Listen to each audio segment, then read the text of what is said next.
Start. यह अच्छा है कि पश्चिम बंगाल की नई भाजपा सरकार पहले दिन से ही राज्य के हालात सुधारने वाले एक के बाद एक ठोस फैसले लगातार ले रही है।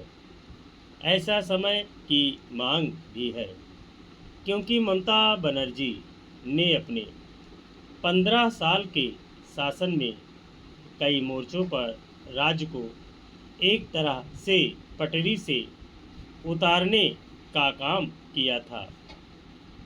इसे देखते हुए शुभेंदु सरकार के लिए यह आवश्यक है कि वह तेजी के साथ निर्णायक फैसले ले। इसकी अनदेखी नहीं की जा सकती कि बंगाल कई गंभीर चुनौतियों का सामना कर रहा है। इनमें से कई चुनौतियां ममता सरकार की तुष्टीकरण की नीतियों का परिणाम थीं। तुष्टीकरण की इन्हीं नीतियों से उपजी समस्याओं से पार पाने के लिए पिछले दिनों शुभेंदु सरकार ने एक और जहां मजहबी आधार पर जारी नीतियों को समाप्त करने का फैसला लिया, वहीं दूसरी ओर कानून एवं व्यवस्था को दुरुस्त करने के लिए भी ठोस कदम उठाए हैं। इसी सिलसिले में उसकी ओर से बंगाल में रह रहे बांग्लादेशी घुसपैठियों को चिन्हित करने और उन्हें निकालने के लिए जो कदम उठाने शुरू किए हैं, उनकी सराहना की जानी चाहिए। इन कदमों के तहत घुसपैठियों की पहचान कर उन्हें हिरासत केंद्र में रखा जाएगा। इसके लिए सभी जिलों में हिरासत केंद्र बनाए जा रहे हैं। सभी बांग्लादेशी घुसपैठियों को चिन्हित कर उन्हें वापस भेजना आसान काम नहीं, लेकिन राज्य और केंद्र सरकार को मिलकर यह करना ही होगा, क्योंकि एक तो उनकी संख्या बहुत अधिक है और दूसरे उनकी पहचान करना भी कठिन हो गया है।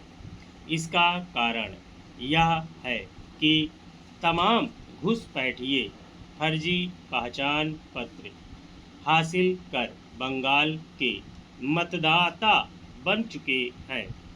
इसकी अनदेखी नहीं की जा सकती कि मतदाता बने ये बांग्लादेशी घुसपैठिए राज्य के कई चुनाव क्षेत्रों के परिणाम को प्रभावित करने में उसी तरह समर्थ हो गए थे जैसे कि असम में हो गए थे। बांग्लादेशी घुसपैठियों को वापस भेजने के अभियान को सुगम बनाने के लिए भारत सरकार को बांग्लादेश सरकार से भी संपर्क संवाद करना होगा। बांग्लादेश सरकार के सहयोग के बिना अवैध रूप से भारत आए उनके नागरिकों को वापस भेजना कठिन हो सकता है। इस कठिनाई को हल करने का काम केंद्र सरकार को अपने हाथ में लेना चाहिए। इसके अतिरिक्त यह भी सुनिश्चित करना होगा कि भविष्य में बांग्लादेश से कोई घुसपैठ न होने पाए। यह एक तथ्य है कि अभी तक संकीर्ण राजनीतिक कारणों और सच कहा जाए तो वोट बैंक की सस्ती राजनीति के कारण बांग्लादेश से होने वाली घुसपैठ की अनदेखी ही नहीं हो रही थी, बल्कि एक तरह से उसे बढ़ावा भी दिया जा रहा था। यह सिलसिला दशकों से कायम था। दुर्भाग्य से ममता बनर्जी ने भी इस सिलसिले पर विराम नहीं लगाया। स्टॉप।